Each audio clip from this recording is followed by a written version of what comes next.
Hello friends, स्वागत है stock news में। अगर आप मेरे चैनल पे पहली बार विजिट कर रहे हैं तो सब्सक्राइब करें ताकि आपको लेटेस्ट इन्फॉर्मेशन मिलता रहे। आज हम बात करेंगे रिलायंस के बारे में। रिलायंस के बारे में इसलिए क्योंकि फ्राइडे के ट्रेडिंग सेशन से लेकर के और आज तक जो है यानी कि इन बीच में यानी कि 5 दिनों में लगभग जो है ये स्टॉक 3% तक जो है कमज़ोर हो चुका है। और पिछले एक महीने की बात करें तो ये स्टॉक लगभग 2600 का अपना हाई लगाने के बाद से इसके स्टॉक में हमें करेक्शन देखने को मिला है।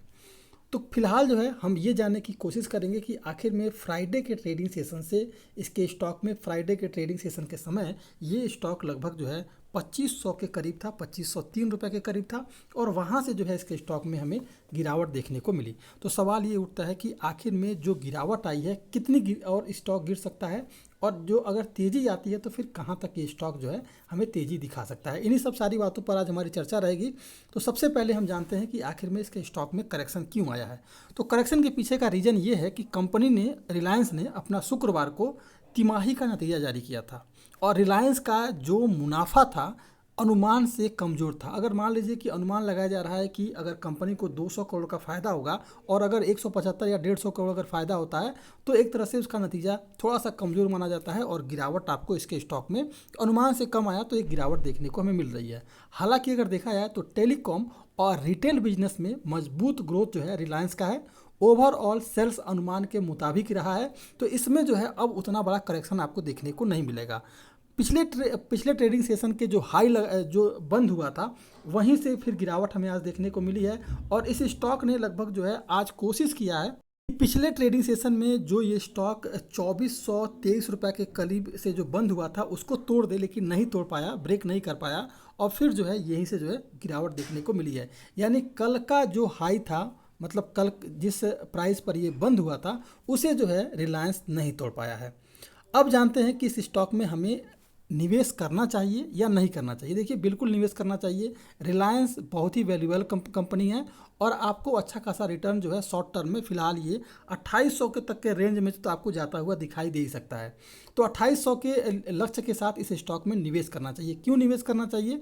तो सबसे पहले अगर हम देखेंगे तो रिलायंस इंडस्ट्री का जो प्रॉफिट आफ्टर टैक्स यानी पैट की बात करें तो प्रॉफिट आफ्टर टैक्स की बात करें तो जून तिमाही में सालाना आधार पर इस कंपनी का जो प्रॉफिट आफ्टर टैक्स है वो लगभग 46% और तिमाही आधार पर 11% तक जो है बढ़ चुका है।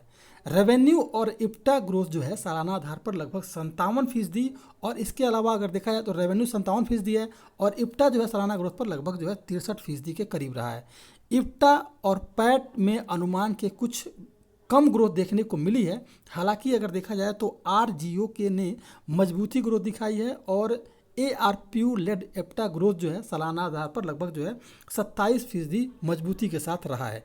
अब अगर देखा जाए तो ऑपरेशन में रिकवरी के चलते जो है रिटेल इप्टा में 98% जो है उछाल हमें देखने को मिला है।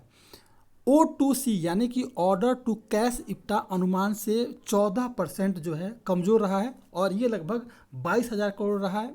बेहतर रिफाइनिंग मार्जिन और हायर इन्वेंट्री के चलते जो है इप्टा एमटी में सालाना और तिमाही आधार पर लगभग 80% और 52% ग्रोथ रही है। आरजीओ के अगर आरपीयू में अगर तिमाही आधार पर देखा जाए तो लगभग जो है 5% ग्रोथ रही है और सब्सक्राइबर की संख्या भी लगातार बढ़ी है।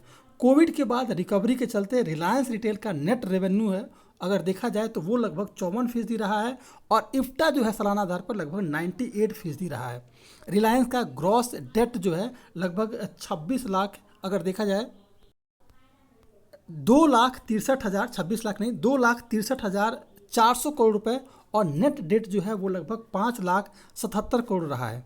हायर वर्किंग कैपिटल के चलते नेट डेट में इजाफा हुआ है तो इसलिए इस स्टॉक में अगर आप देखेंगे तो फाइनेंशियल ईयर अगर 2023 की बात करें तो इसका जो इप्टा जो है वो लगभग 6% रह सकता है और पैट की बात करें यानी कि प्रॉफिट आफ्टर टैक्स की बात करें इसमें लगभग 10% तक की कटौती रह सकती है। तो थोड़ी सी आपको इसमें जो है संभल के निवेश करना है 2800 फिलहाल आपको ये स्टॉक जाता हुआ दिखाई दे सकता है शॉर्ट टर्म में। और इसके अलावा अगर देखा जाए तो कंपनी के इप्टा में सालाना आधार पर लगभग 30-63% की जो है मजबूती ग्रोथ रहने का अनुमान है। नेट अर्निंग में 41% का ग्रोथ रह सकता है और O2C सेगमेंट में रिकॉर्ड परफॉर्मेंस देखने को मिला है। इसी सब कारणों से ये स्टॉक आपको एक मजबूत दिखाई दे रहा है। कुछ निगेटिव बातें हैं लेकिन लगभग जो है 95% जो है मजबूती है, 95% जो है पॉजिटिव सेंटीमेंट है इसके स्टॉक के साथ। तो इसे स्टॉक में 2800 के लिए आराम से आपको निवेश करना चाहिए। अब जान लेते हैं कि इस स्टॉक में किस तरह की तेज़ी हमें आने वाले ट्रेडिंग सेशन में देखने को मिलेगी। फिलहाल आज के ट्रेडिंग सेशन में इसने अपने सभी नीचे के लेवल तोड़ दिए थे, फिर उसके बाद से इसने कोशिश किया और 100 और 200 मूविंग एवरेज के ऊपर जो है ट्रेड करता हुआ ये स्टॉक एक पॉजिटिव सेंटीमेंट के साथ बंद हुआ है। तो आगे भी आपको इसके स्टॉक में हम अनुमान लगा सकते हैं तेज़ी रहेगा। तो फिलहाल ये स्टॉक अगर मान लीजिए किसी कारणवश अगर गिरावट आता है तो 2407 रुपया जो है, अगर देखा जाए तो 2407 रुपया इसका मजबूत सपोर्ट जोन बन रहा है, क्योंकि ये इसको जो है शायद नहीं तोड़ पाए, क्योंकि आज जो है इसने 2 बार जो है इसने एक तो आपको 25 जुलाई को और दूसरा जो है लगभग आज के दिन जो है एक सपोर्ट बना दिया हुआ है 2409 और 2407 के बीच। तो इसे तोड़ पाना फिलहाल अभी मुश्किल है। आने वाले ट्रेडिंग सेशन में अगर ये पॉजिटिव सेंटिमेंट के साथ बढ़ता है और इसने जो है इंट्राडे की बात करें तो पहला जो इसका सपोर्ट ऊपर की तरफ का बनेगा वो लगभग 2440 रुपये का रहेगा। अगर 2440 को ब्रेक करता है तो फिलहाल ये स्टॉक आपको 2500 की तरफ जो है 2505 रुपये की तरफ बढ़ता हुआ दिखाई दे सकता है। तो ये था आपका रिलायंस।